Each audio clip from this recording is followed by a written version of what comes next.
December 7th, 1941, brought NBC listeners episode 61 of The Adventures of Sherlock Holmes, The Mystery of Mrs. Warren's Key.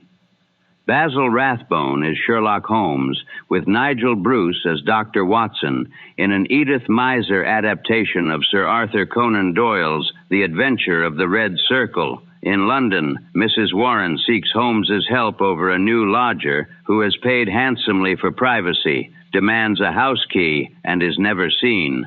Only brief written requests appear outside his room. Holmes and Watson follow the irregularities of the arrangement toward a wider investigation. The program was heard under the sponsorship of Grove's Bromo Quinine. And now, the original broadcast. Sherlock Holmes, starring Basil Rathbone and Nigel Bruce.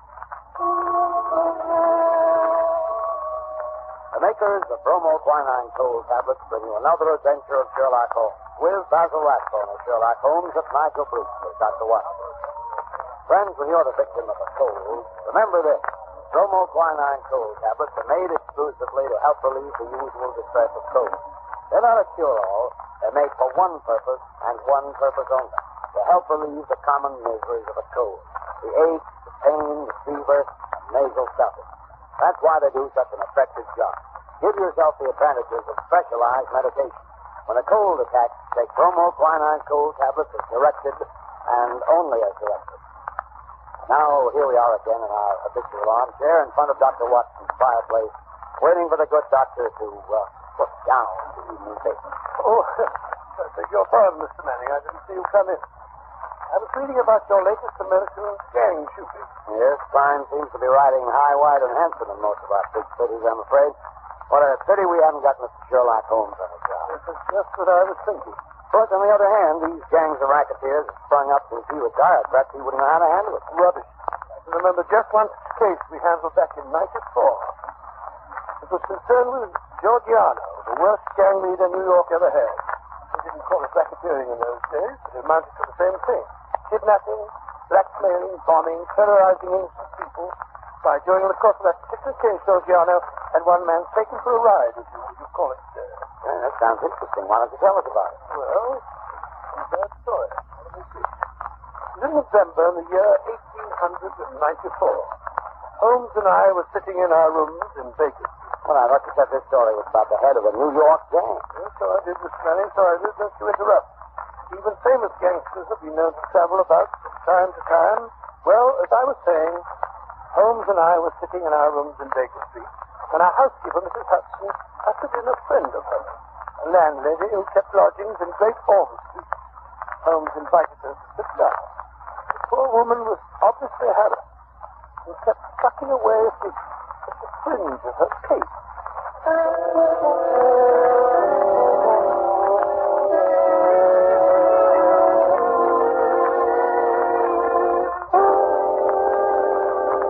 Mrs. Hudson tells me that you've been having some difficulty with the lodger, Mrs. Warren, that's the name, sir. No, Mr. Holmes, you couldn't call it difficulty I'm having. And it was a lodger that was easier to do for. It's just that I don't see him from one weekend to the other. Oh, come now. That's nothing to be uneasy about. My best of Mrs. Warren, if I were your lodger, there would be many occasions when you wouldn't see me for weeks at a time. I work a good deal at night, you know, and do my sleeping by day. Oh, no doubt, Mr. Holmes. This is different. He never goes out, not even at night. I've waited up to find out. I never see his face, not even when he pays his bills. Not a sign of him ever seen for the last 3 weeks. And how do you know he's still there? Like he's trying to get away from something. Oh, it frightens me, Mr. Holmes. I can't sleep for fright. When did this lodger first come to you? 3 weeks back it was. He asked me terms for my 50 shillings a week. You see, there's a fine sitting room and bedroom all complete like at the top of the house. Yes, indeed. Go on. Well, Mr. Holmes, he said to me, I'll pay £5 a week if I can have it on my own terms. He took a £10 note out of his pocket then and then and gave it to me 2 weeks in advance. Then he says he's to be left entirely to himself and never for any excuse are we to disturb him. So he took the rooms and hasn't been out since? Oh, yes, he has, sir. What? But I thought you said that he... Just what it was, sir, that first night. He went out and returned very late. He was all in bed, but I heard him walking up the stairs. And his door shut and locked. And he keeps it locked. And I ain't seen him since. But his meals? How did he get his meals? Well, when he rings, I take a tray up and leave it on a chair outside his door. Then when he rings again, up I goes and take the tray away empty. If he'd want anything else, he writes it on a slip of paper and puts it on the tray. I see. Have you brought any of those bits of paper with you? Yes, Mr. Holmes. It's in three. Good. Here they are. Uh-huh. Print today? Most interesting. Written with a broad, pointed, violet-tipped pencil and printed. Well, what do they say, Holmes? The messages are quite laconic, my dear Watson. Soap, Daily Gazette, and match. They open up a very pleasing field of intelligent speculation. Suggestive, Watson, very suggestive. The gentleman... Anything very unusual about those papers? No. That's printed. The gentleman doesn't wish Mrs. Warren to obtain a sample of his handwriting. And here, look. On this slip, after the soap, a corner has been torn away. There is evidently some mark, perhaps a thumbprint. It might give a clue to the man's identity. Furthermore, the person is undoubtedly a foreigner. Oh, how do you deduce that? When he writes match, not matches. You must look the word up in the dictionary, which gave only the singular, of course. Now, Mrs. Warren, what did your lodger look like when he came to take the room? Youngish he was, Mr. Holmes. Not over 30. Middle size, dark, and he had a beard. Spoke English? Yes, sir, he spoke English well enough, but with an accent. He was a foreigner. What I tell you, Watson, what I tell you. Did you give his name? No, sir. He had any letters or callers? No, sir. Where did he retire when you or the girl go in to do his in the morning? We don't go in, sir. He does for himself. Oh, I see, yes, interesting. And you say nothing has come out of that room? Absolutely nothing? Just 2 burnt matches and a cigarette end. They was on the tray this morning. You brought them with you? Oh, yes, I did, sir. Mrs. Hudson told me so. You said nothing was too small to take notice of. Mrs. Hudson was right. Yes, sir, here you be. These matches were used to light cigarettes. Steady. How can you tell what the matches were used for? Quite obvious, my dear. Wasn't quite obvious. The shortness of the burnt end. At least half a match is consumed in lighting a pipe or a cigar. Hello. Well. This cigarette is certainly remarkable. Yes, Mrs. Warren. The gentleman who is now living in your rooms is not the gentleman who engaged them. No, Holmes, you can't tell us that. You can deduce that from the cigarette itself. Elementary, my dear Watson, elementary. Notice the size of the thing. I believe you said the first gentleman had a beard, Mrs. Warren. Yes, sir, a black beard it was, and a flowing moustache. Yes. Now, take the cigarette. Only a clean-shaven man could have smoked down this far. Why, Watson, even that whistle you call a moustache would have been singed. That's not very funny. Perhaps he used a holder. Impossible, my dear fellow. Notice the way that it's matted at the end. No, it's a different person entirely. How could he have got in? Well, he went out the first night, Mrs. Warren tells us. But did the same man return? I think not. I think it was the second chap who came back. The one for whom the first man took the room. Perhaps they both returned. Possibly that there are 2 men in those rooms. Excellent, my dear Watson, excellent. You're coming along. Now, tell me, Mrs. Warren, how much does the fellow eat? Would it be enough for 2? Oh, no, sir. He eats so little I often wonder if he can keep life and warm. Well, that settles that. Oh? Well, Mrs. Warren, there seems to be nothing more to be done for the moment. I hardly think the situation is dangerous, at least not for the present. But keep us informed of any further developments. Oh, thank you, Mr. Holmes. I feel easier in my mind already. Thank you, sir. Thank you. Not at all. Good day, gentlemen. Good day, Mrs. Warren. Look here, Holmes. You're not going to go fucking about in this affair. The man is probably just a harmless eccentric of some sort. You never know, Watson. You never know. Whoever he is living in terror. Huh? Terror of what, I wonder? Oh, rubbish. Besides, who's going to foot the bill? What do you expect to get out of a case like this? Education? The pursuit of knowledge, Watson, is my great hobby. Pursuit of knowledge of the foot. Curiosity, that's what it is.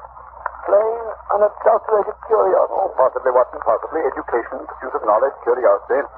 Perhaps they all amount to the same thing. Where are you going to look for your education in this case, if I may ask? In the Daily Gazette, my dear fellow, in the Daily Gazette. A newspaper is often a very storehouse of knowledge.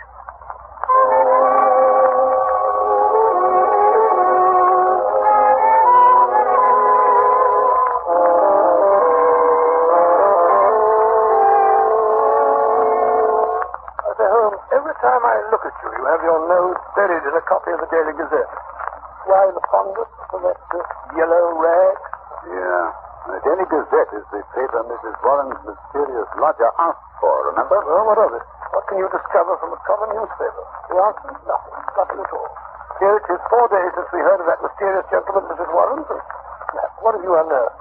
Nothing. Absolutely nothing. No, you're wrong as usual, my dear Watson. I've unearthed enough. We interrupt this program to bring you a special bulletin from the NBC newsroom in New York. President Roosevelt will address the joint session of Congress at noon tomorrow. We return you now to the Adventures of Sherlock Holmes. My chief enemies to the hiding place of the mysterious lodger. How would you go about keeping in touch with him? Just right now. Through the papers, my dear fellow, through the agony columns. And since Mrs. Warren's lodger received only one paper, the notices must appear in that.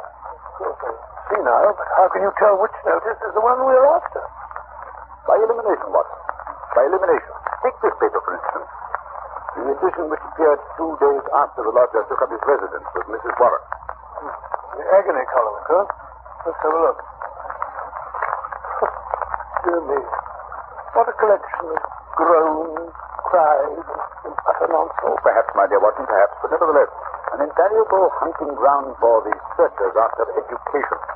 Well, go on. First one reads, surely Jimmy will not break his mother's heart. That's certain. Listen to this. It's the lady who fainted in the Brixton bath. Disregard that. The lady doesn't interest me. Here's another. Every day, my heart longs. Oh, bleach, Watson. Unmitigated bleach. Go on, please. Well. Be patient. We'll find some means of communication. Meanwhile, what's this column? It's signed G. Sounds more plausible, eh? Are there any others? Yes. 3 days later, we picked up the trail again. Here it is. There. That one. And making successful arrangements, patience and prudence, the clouds will pass. G again. Yes, nothing for 2 weeks after that. Then comes something more definite. Here. The park is clearing if I find chance to signal a member code. A1, B2, and so on. You'll hear soon. Oh, what for, G? That goes. Things are warming up. Oh, see who that is, will you, Watson? Sure. I'm sure you wanted to run. Thank you so much. Well. What is it? It's the afternoon copy of the Gazette that has just arrived. This is how to make that order up. Good. See if there's anything in it. House of Parliament in heated session. Actress has pearls still. Oh, come on. Give me that paper. Look out, Holmes. You tell. Snatching a paper out of a fellow's hands like that. Nice manners, I must say. Here we are, Watson. Here we are. High red house with white stone facing, third floor, second window left after dusk. G. That's definite enough, Watson. That's definite enough. Hello. What's that? Look out of the window, will you, Watson? Your friend, Mrs. Warren. I said it. She must be excited. Her hat's on the side of her head, and she's puffing like a steam engine. There's Mrs. Hudson. Just let her in. Yeah, something happened. We weren't there. Confound it, Watson. I hope nothing did it. Come in. Mrs. Warren, what's up? Oh, Mr. Holmes, sir, I come as fast as I could. Well, here, take a chair and get your breath. Oh. No, wait a minute. Sit down. Oh. That's better. Now then, what's happened? It's a police matter, that's what it is. I'll have no more of it, and I won't. I'll pass you my bag and baggage. I'm at the end of my patience, I am. When it comes to knocking my old man about... Mr. Watson, well, tighten him up anyway. Who did that? Well, that's what we want to know. It was around 11 this morning. There was a fog, you remember? Well, I sent Mr. Warren around to get me some money in for the tea we were to have for lunch. Well, he says he got no more than 10 paces down the road when 2 men come up behind him, threw a coat over his head, and bundled him into a cab that was standing beside the curb. 12 o'clock, 1 o'clock, and he don't come back. And there am I and me stew left waiting for the onions. Well, at 2 o'clock, he come up a stew anyhow. And you know what a stew is like without onions. Yes, like tea without... Yes, that's milk. like mine. Well, tea without milk is about that. It's one of the most... Go on, Mrs. Warren. Go on, never mind. Yes, well, at 3 o'clock, my old man comes home, all black and blue, and his coat tore. At first, I think he's been in some pub. He's got a weakness for a drop now and then. Yes. Go on. And pretty soon, I see he's not drunk, just dazed, and he tells me he's been driving around for 2 hours with a couple of men threatening him. And finally, they opened the door and shoved him out. And when he comes to, he found he was on Hampstead Heath, so he took a bus home, and there he lies now on the sofa, moaning and groaning. Indeed, most interesting. Did he notice the appearance of the man? Did he hear them talk? No, Mr. Holmes. He clean dazed. He just knows he was lifted up as if by magic and then dropped again. If by magic? Yes, sir, that's right. And you connect this attack with your lodger? Well, sir, we've been living there 15 years now, and those such happenings ever came before. I've had enough of it. Money's not everything. I'll have him out of the house before the day is Now, done. wait a minute, Mrs. Warren. Wait a minute. Don't do anything rash. Matters becoming more and more interesting. Here, the thieves men that took your husband to your lodger, and they had you found this morning, and when they discovered their mistake, they released him. They threw him out again, on his ear. Yes, well, wait a minute. The important thing is that your lodger's enemies have found him. They're on his track. They'll be back. I suggest you return to your home at once before anything serious has a chance to happen.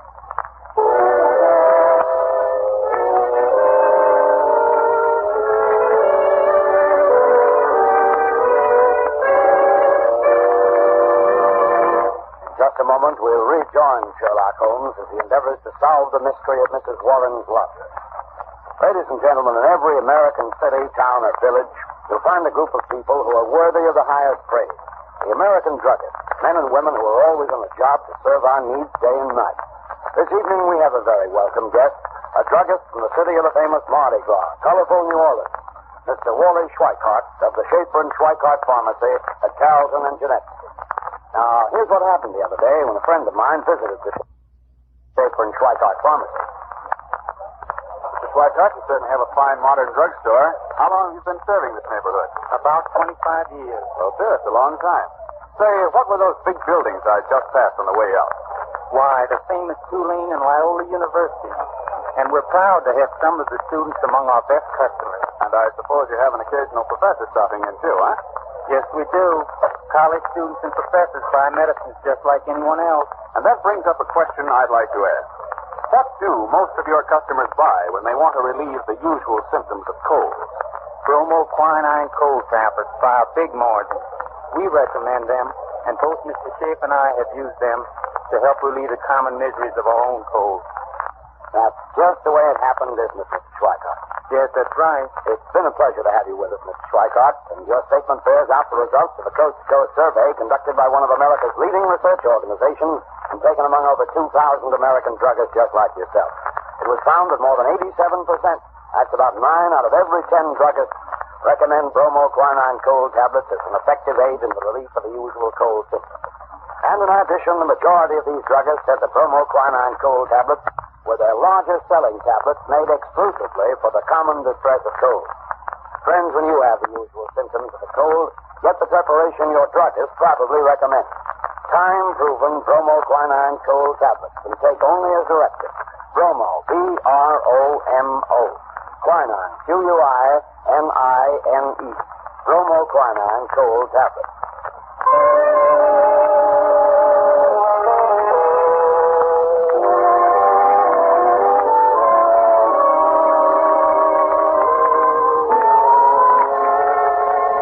This is my house, sir. It's very tidy indeed. Starched curtains, polished doorknobs. I do my best, Mr. Holmes. Now, we'll direct my key. Those windows on the top floor where the lamp is lit. Those are the lodger's rooms, I take it? Yes, sir. Oh, here's the key. You slipped inside the letter and the bag. Will you come in, gentlemen? Holmes? Oh, the door's open. Come on in. I say, why are you staring at that house across the street? You see it, Watson? You see it? Of course I see it. I'm not blind. High red house with white stone facing. Of course. The message. Yes. Watson, that is undoubtedly the signal station. Notice the to let sign in the window? An ideal spot, my dear fellow. An ideal spot. I dare say we're supposed to be gone inside. We're keeping Mrs. Warren waiting. Right, Watson. Practical as usual. No, Mrs. Warren, not now. I don't rightly know, sir. You begin by taking a look at this mysterious lodger of yours. How are you going to manage that if he keeps the door locked? When do you take his next stay up to, Mrs. Warren? He usually has his key around 4:30. 4:30, eh? It's almost that now. Is there any chance, another room with a door opening onto this corridor? No, sir, that is. Oh, wait a bit, sir. There's a cupboard. A big cupboard almost opposite his door. Yes? Excellent. What you and I will secrete ourselves in that cupboard while Mrs. Warren fixes the gentleman's tea tray. Very good, sir. I'll do it right away. It's the top floor, Mr. Holmes. You can't miss it. The cupboard door is the first one to the right, at the head of the stairs. Good, thank you. Come on, Watson. Do you think it's nice lying like this? What? You've too many scruples to play first-class detective. Oh, come on. Stairs, they creak like a rusty one. Now what are you doing?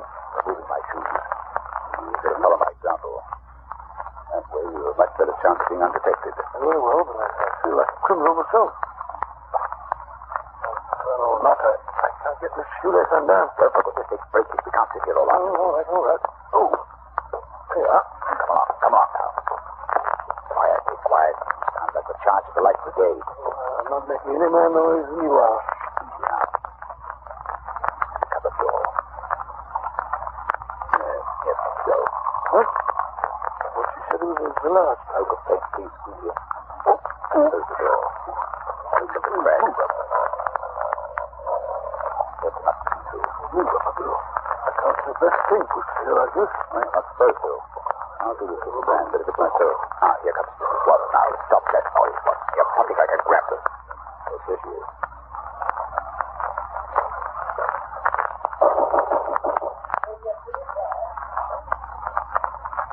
Let's stop, chair. Going away. At the door now.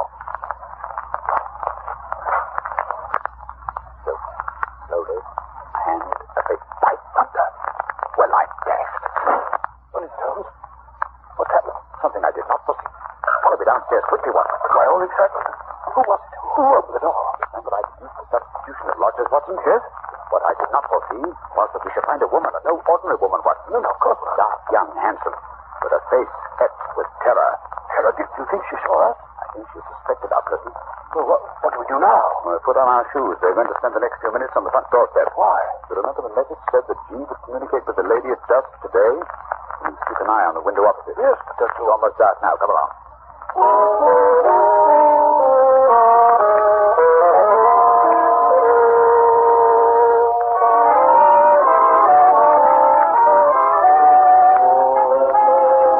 Holmes, we've been here for half an hour. My fingers are practically numb. Perhaps your friend has seen us and been scared off. Well, it's always too dark. It's more likely that something has happened to prevent us coming. Hold on. The light over there now. Yes, I can see shadow. Look, there he is. Pale face. Just the pair. He's got a candle peering across. Once they're sure she's there. Now we see this flash. A single flash. Say, take a message, Willie Watson, so we can check up on each other. Oh, I read it. T. Wait a minute. There's down. Another T. That's the beginning of the second word. Now E. And comes an N. Long one this time. It's another T. An A. It's not. Oh, surely that's not all. At Tenta. At Tenta night. That's why I wake up. I had it. T-A is the initial. Let's go again. Why do you got to waste like that? I can't keep up with it. Wait a minute. The same message over again. Curious, Watson. Attenta. Must be in cipher hole. Not a very obscure cipher, Watson. It's Italian. Attenta means beware. It must be urgent. Maybe just get it. Still the same message. Attenta. Hello. You got them off. The light's gone out. Someone's broken the window. What's that? Quick, Watson. We must get in there. Something violent is happening.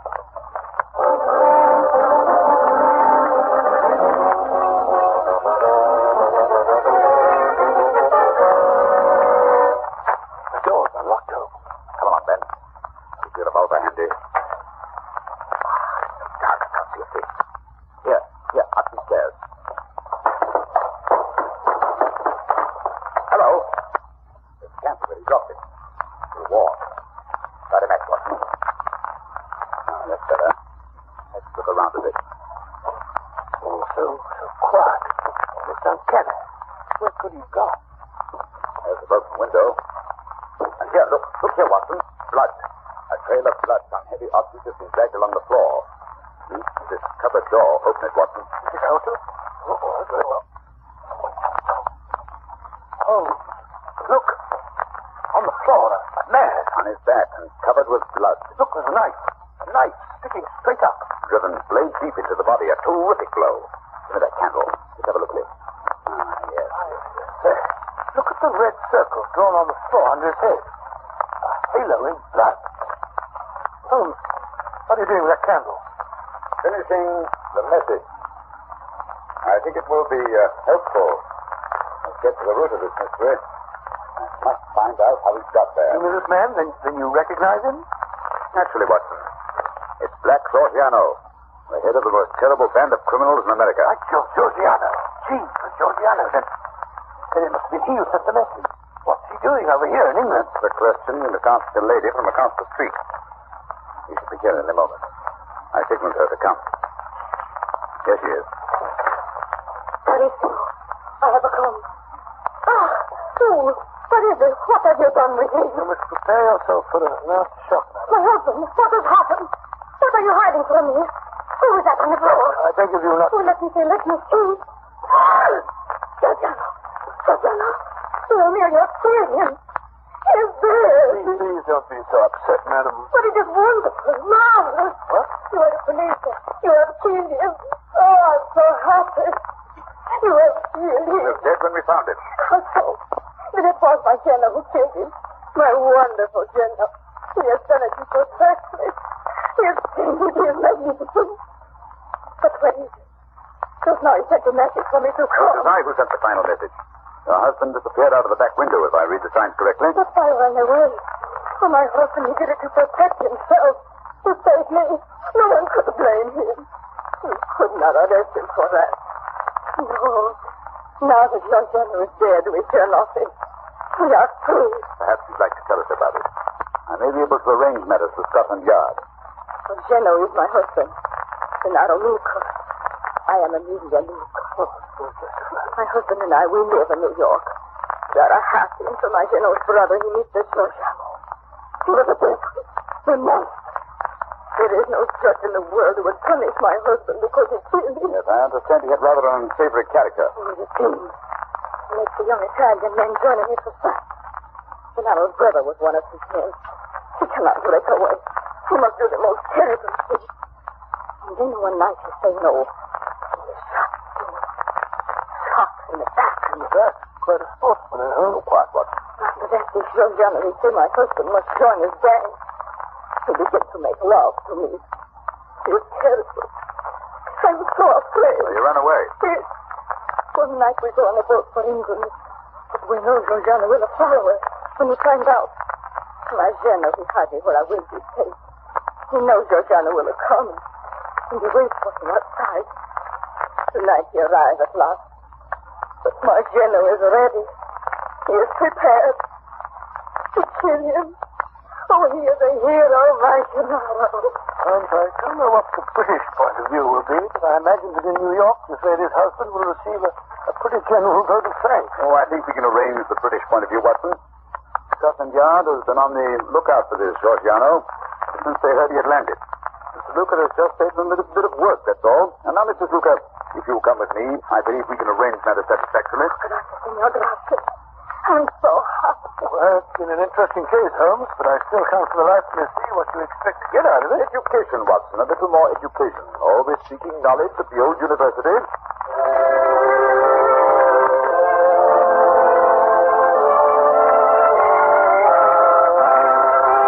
In just a moment, Dr. Watson will be back to tell us about next week's story. Ladies and gentlemen, when colds are prevalent, act wisely. Don't neglect the cold. Rest and avoid exposure. Remember, if neglected, even a so-called light cold may lead to more serious illness. But if a cold attacks with its headache, pain, nasal distress, and fever, take bromoquinine cold tablets. They go right to work to help relieve the usual miseries of a cold. They're specialized medication and they work internally. They bring prompt relief, grateful relief, and they are time-proven. They're known and sold everywhere to help relieve the common discomforts of cold. Yes, you can take them with confidence. So when you have the usual symptoms of a cold, get busy and take bromoquinine cold tablets. Use only as directed, and be sure to get the real thing. Look for the letters LBQ on the tablet, and always ask for them by name. Bromo, B-R-O-M-O. Quinine, Q-U-I-N-I-N-E. Bromoquinine cold tablets. Now, Dr. Watson, what about next week? Well, next week I think I'll tell you an adventure that took me on a wild goose chase halfway across the continent of Europe. A case which Holmes solved by opening a copy.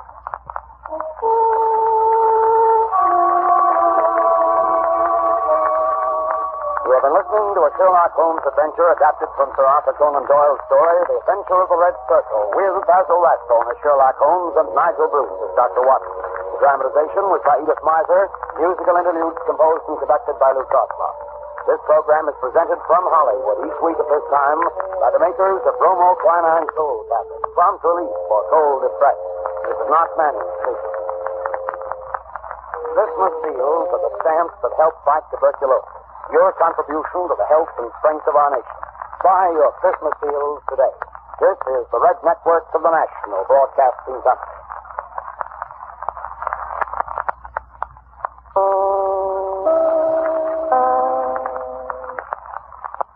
The case at Mrs. Warren's lodging house concludes here. Follow the adventures of Sherlock Holmes for more classic broadcasts.